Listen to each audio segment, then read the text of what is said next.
বর্তমানে এই বাইকারদের অনেকগুলো শত্রুর মধ্যে একটা শত্রু হচ্ছে ঢাকার লেগুনা। অন্যান্য জায়গায় কি থাকে? স্পোর্টস কার, স্পোর্টস বাইক, আর আমাদের এখানে থাকে স্পোর্টস লেগুনা। এই লেগুনাগুলা যারা এই লেগুনাগুলা চালায় তাদেরকে দেখলে আপনার মনে হবে যে ওদের উপর মনে হয় কোনো রেস্ট্রিকশন আছে, যে কোনোভাবেই ওদের বয়স 18-র উপর হওয়া যাবে না। লেগুনাগুলা খুবই ভয়ানক অবস্থা, ভাঙচুর অবস্থা। তারপরও এদের স্ট্যান্ডার্ড এতটাই হাই, পাশে যদি বিএমডাব্লিউ থাকে হেল্পার বলবে ওস্তাদ বামে প্লাস্টিক।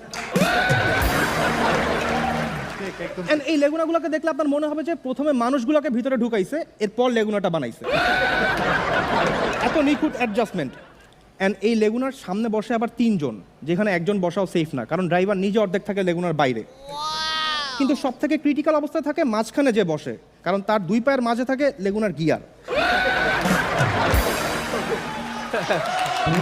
তো ভালো কথা, আমি লেগুনার সামনে বসে একদিন যাচ্ছি, মাঝখানে বসে আমি লেগুনার ড্রাইভারের সাথে অনেক গল্প করতেছি। লেগুনার ড্রাইভারটা ছিল অমায়িক মানুষ, আপনাদেরকে বলে আমি বুঝাতে পারবো না, এত ভালো মানুষ আমি দেখি নাই। মদ সিগারেট কিচ্ছু খায় না, খালি 2টা মার্ডার কেসের মামলা আছে। তো গল্প করতে করতে আমাদের লেগুনাটা হঠাৎ অ্যাক্সিডেন্ট করলো। কারণ আমার পা দিয়ে পাড়া দিয়ে রাখছিলাম লেগুনার অ্যাক্সেলেটর, কারণ ড্রাইভার টান দিছিল আমার গিয়ার ধরে।